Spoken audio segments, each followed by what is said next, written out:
Welcome to the Enduring Churches podcast. I'm Alan Small here with my wonderful friend Trent, and we are so glad to be able to join you today. And I know we've got a subject that probably very few of us would like to admit has been an issue in our ministry, but if we could be completely honest today, it's probably in there. So Trent, tell us a little bit about that today. Yeah, so today we want to talk about, are you jealous much? As we talk about our ministry settings and the places that we are, we want to come off as very confident, don't we, Alan? We want to seem like that, hey, we've got our act together, and we have a lot of bluster a lot of times. Yeah, I've got this down. We're doing great. And then we speak ministerially, don't we? Yeah, we all start to kind of look around. The Mondays. I think sometimes we could just kind of strain our necks.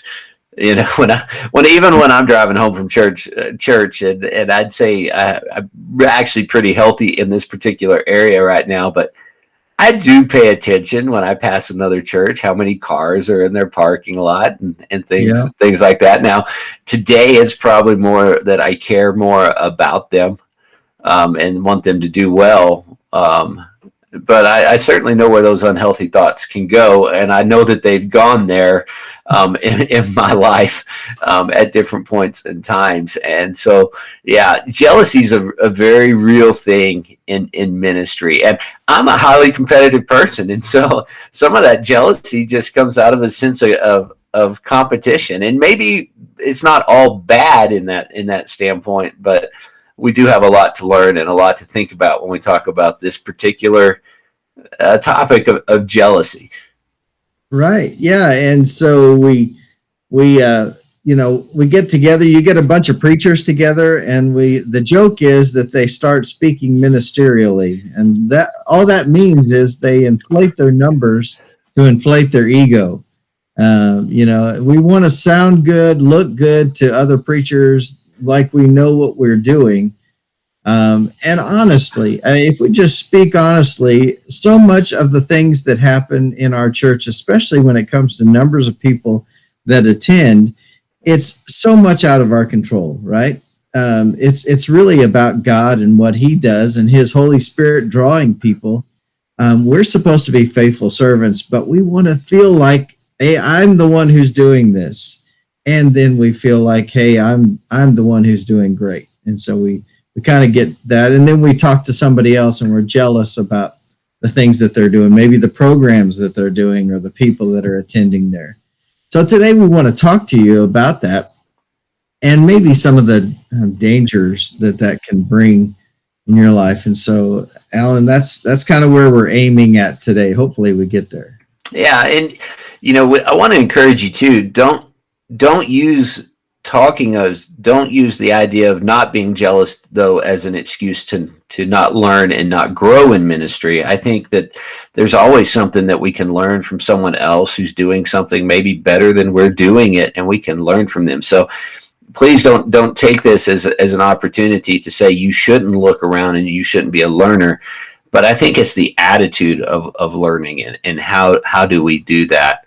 And I think that's kind of where we want to talk about today. It's really what goes on in the depths of our soul, the parts that we sometimes don't want to talk about, or we try to sugarcoat and make it sound like that's not really what's going on, when we all deep down know what's going on. Yeah. Well, and we not only do sometimes we get jealous, but in order to make ourselves feel better, I really don't have in our notes, but I think this is important, is that churches begin to bash those who are successful. We've seen that a lot. You get a church that is suddenly growing and doing well, and boy, we'll bash that pastor and, they're not preaching the Bible. And it's like, can't we celebrate with somebody? Can't we be excited and happy about a church doing well? I think that's important. And so today, let's start off talking about Alan, what happens when we begin to compare, when we're jealous and we compare ourselves maybe to another pastor or our church to another church? So what happens with that?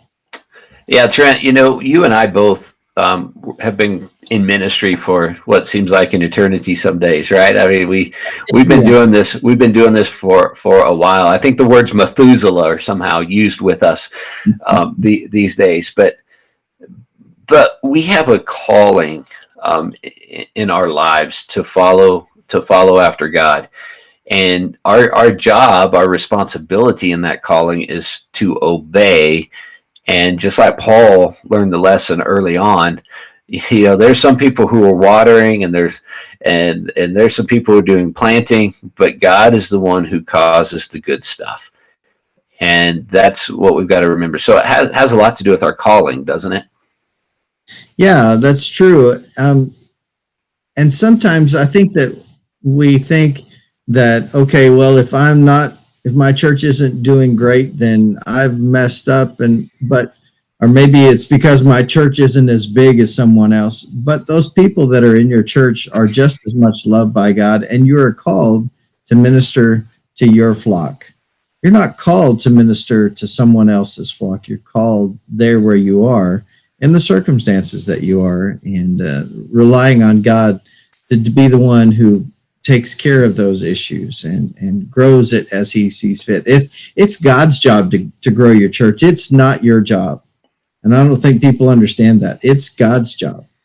Yeah, the question isn't really so much about how is our church growing, but the real question is, am I doing what God wants me to do so he can do what he intends to do in the life of my church? And I think we need to get those things right, because whenever you start to compare yourselves with others, you're basically saying, well, oh God, if you had done right, you would have called me to be like so and so. Or growing up, when we were early in ministry, you and I both shared how we were John Maxwell fans. There were other friends who had other pastor friends or whatever, but I always was attracted to how he put a sermon together, or the fill in the blanks and all that kind of stuff. And I was always drawn to that. And I was like, well, how do I match up to? Well, I don't match up.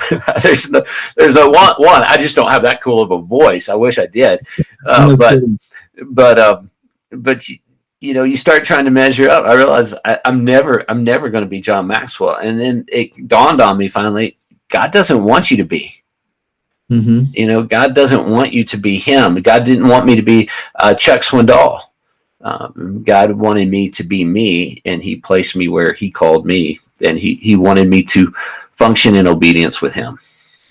Yeah. So this whole conversation, if it really reflects on our belief about who God is and the way he functions.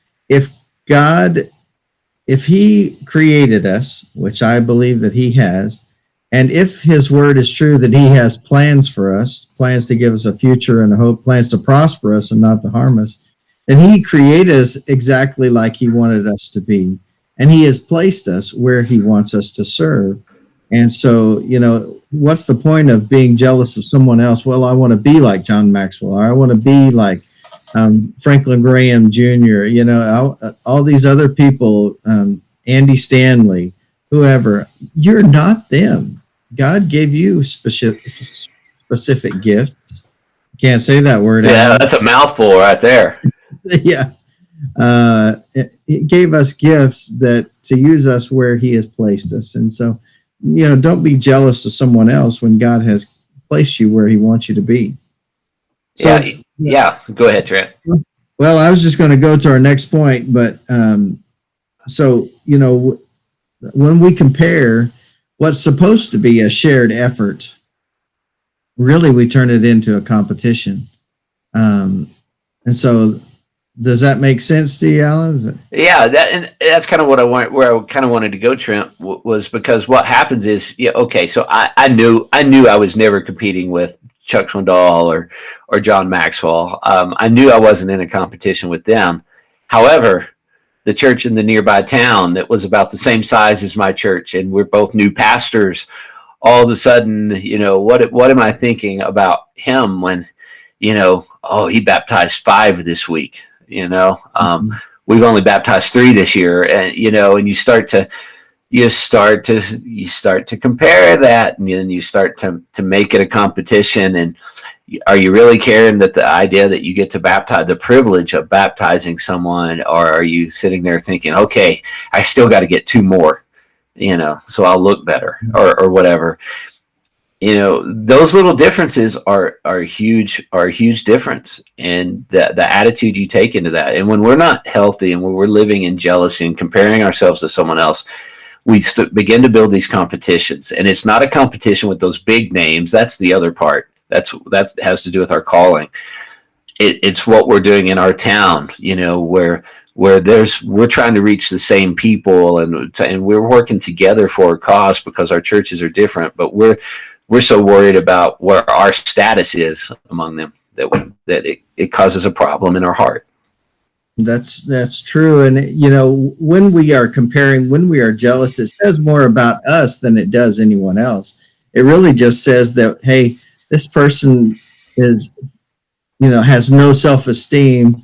They're struggling, and that they always have to either put somebody else down, or they're jealous of that other deal. And when Scripture tells us that we're supposed to spur one another on toward love and good deeds.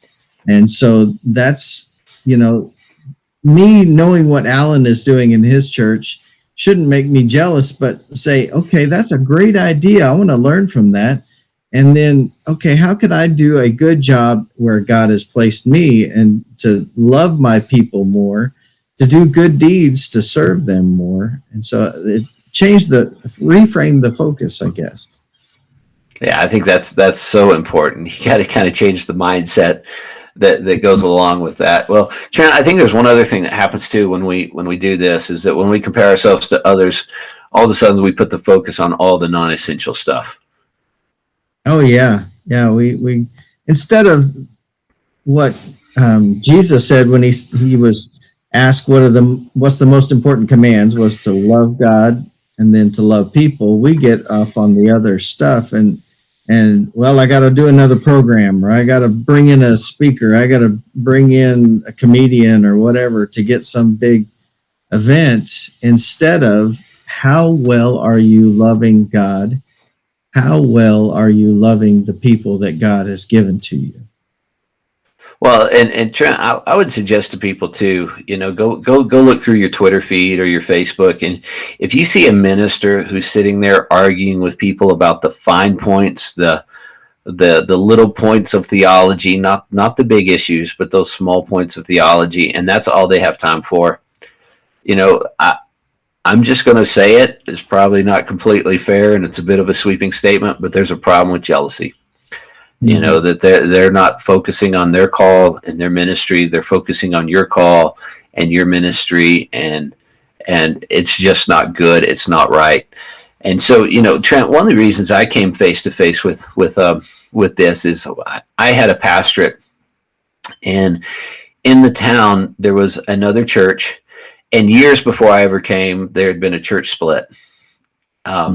But for some reason, the pastor who was there, and he was a fantastic pastor to his church, but he was all up in my church's details and business. And he'd bad-mouthed me every chance he could get.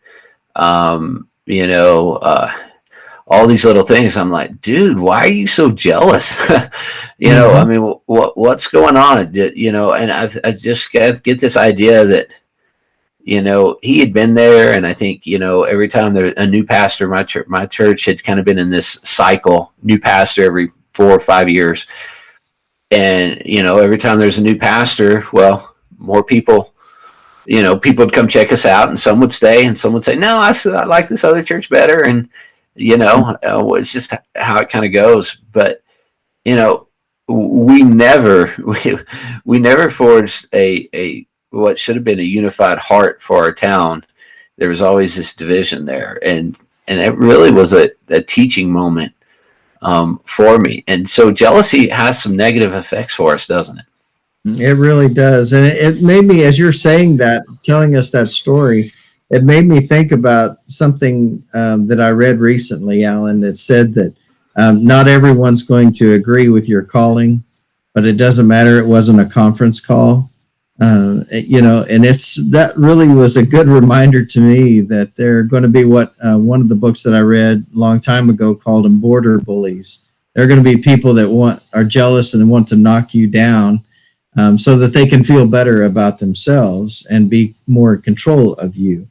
And so that's one of the things I think that's real negative about jealousy, is that it harms relationships, and we're going to get into that a little bit. But one of the first things is it builds up stress that you don't have to have. When you have jealousy in your relationships, or in jealousy about other people. I think that just builds up stress in myself if I'm jealous of others. It stresses me out to think about it. I mean, because Trent, we've been there, right? I mean, Yeah. you've had jealousy in ministry. I've had jealousy in ministry, and Yep. and all the time I spent worrying about what someone else is doing was wasted time. It had no benefit to me whatsoever. And it'd be those things that keep you awake and do all these kinds of things. And I didn't need it. It was useless, and it was petty. It wasn't biblical, all those kinds of things. And this deep down, but you're still going through it. And it's just stress you don't need to have. You got to address it. You got to address what's going on in your heart and in your life. Well, and as we talk about each of these, I want you to reframe the energy on instead of focusing all that energy on staying awake and being jealous and stressed, why not begin to pray and say, God, thank you that you have placed that church there, because they're reaching people that my church never will. God, thank you that you've placed that pastor there with some great ideas. God, I pray that you bless them.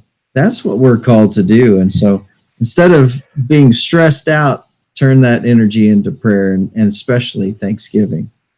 So the next thing is about healthy relationships. If you can destroy or even stop from happening a good relationship and a healthy relationship, you can destroy those relationships altogether, can't you, Alan? Absolutely. That's one of the pains of jealousy, is it's a destroyer. I mean, the Bible tells us love is not jealous. So we know that we're not to live in jealousy. Now, we also know God is a jealous God, right? He wasn't serving us after other gods. There is a healthy form of jealousy, but this is an unhealthy form of jealousy. This is the kind of where we're supposed to want the other churches to do the best. I love what you said, Trent, is to pray for someone.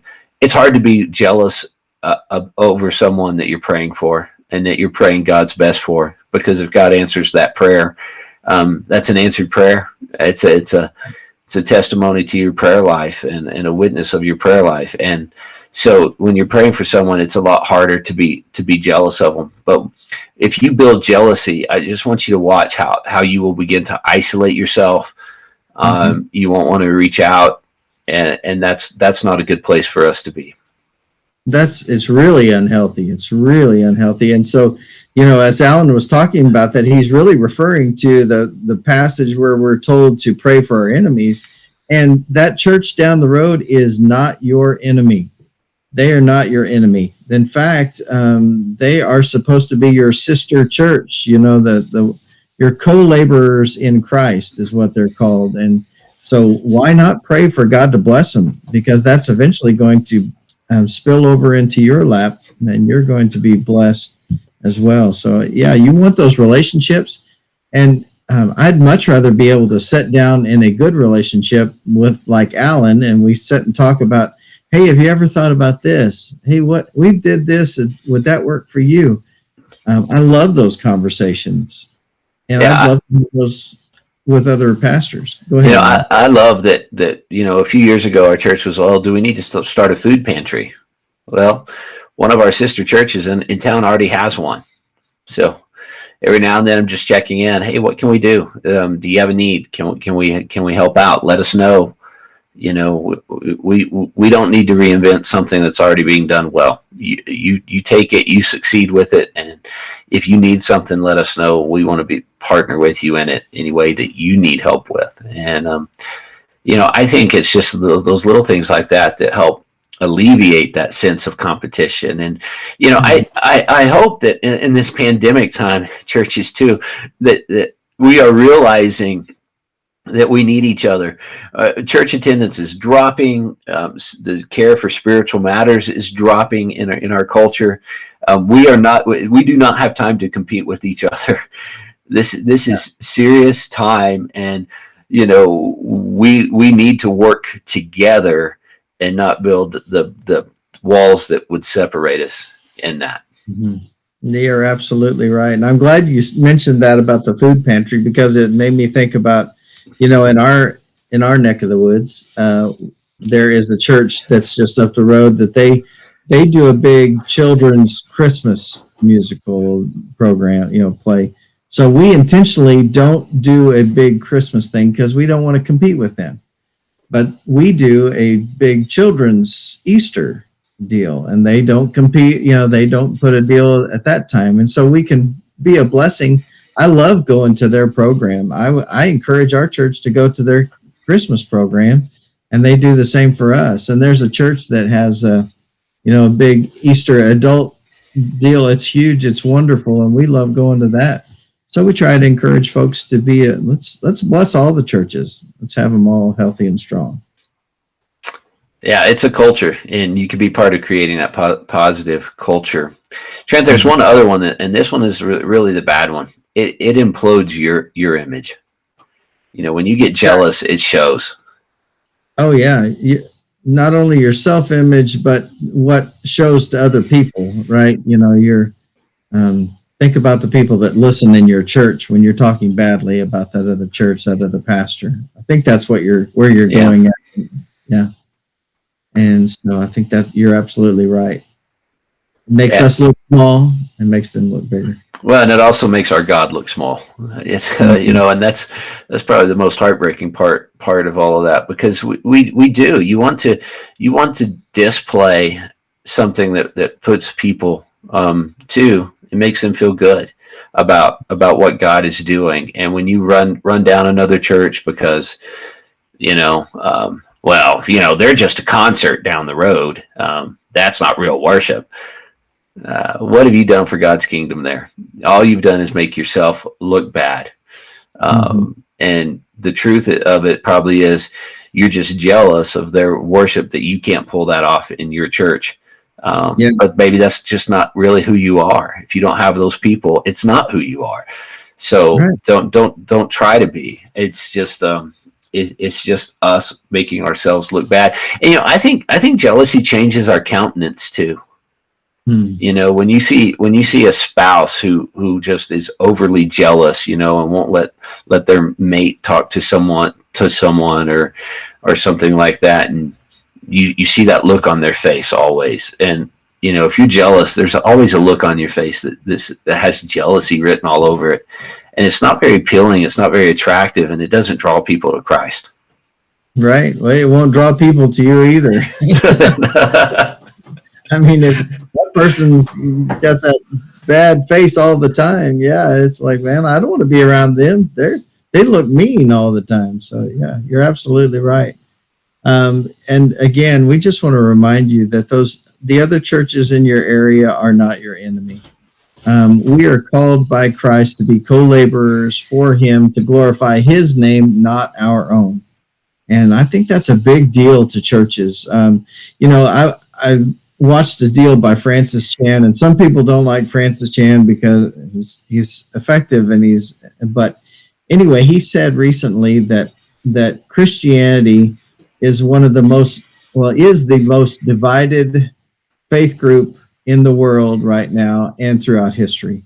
And I would agree with that. I mean, we divide ourselves so much, and we should be unifying ourselves under the banner of Jesus Christ and lifting up His name, not our own.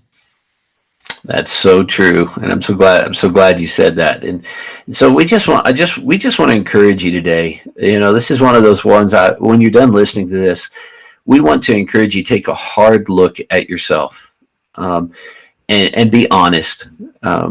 We can both share with you times in our ministries where we have come face to face with a sense of jealousy, wishing that we were we had what someone else had, or that we had, something else, or maybe jealous of what someone else, the success someone else is having. And so we just want to encourage you to have this honest look in your life and acknowledge it, and get before God and acknowledge that, because time is short, and we don't have time to waste in the pettiness of being envious and jealous about other ministries. And also the other part, we want to encourage you to endure in ministry. And if you're always looking for that next big thing, you're not going to endure well. So don't do that. We want to encourage you to find your contentment in the call that God has given you, and where he's placed you and what he's called you to do. So those are just some words of wisdom. Trent, thanks for putting this in our notes today, and bringing this to the surface. This is a really kind of a heavy subject, but it's an important subject. And we are so grateful that you take time to listen to us, because again, we're here for you. So Trent, how would they reach out to us if they've got some questions or just need us to pray with them? Yeah, as Alan said, we do want you to endure. That's the reason we do this podcast, is to share some things that we've learned the hard way, because that's the only way we learn, is the hard way. But if you need some help, maybe need some encouragement, maybe just need a fresh set of eyes to look over a situation, you can contact Alan by email at alan@enduringchurches.consulting. You can contact me at trent@enduringchurches.consulting. You can always find us on Facebook at Enduring Churches, and you can also go to our website, which is enduringchurches.com. And we want to be there for you. We want to help. Alan and I have intentionally done training for ourselves so that we can be a better tool to help you to endure. And again, we want to thank you so much for listening and watching today, and we want to be there for you to help you endure and go a long ways down the road. So God bless you, and we hope you'll tune in next week.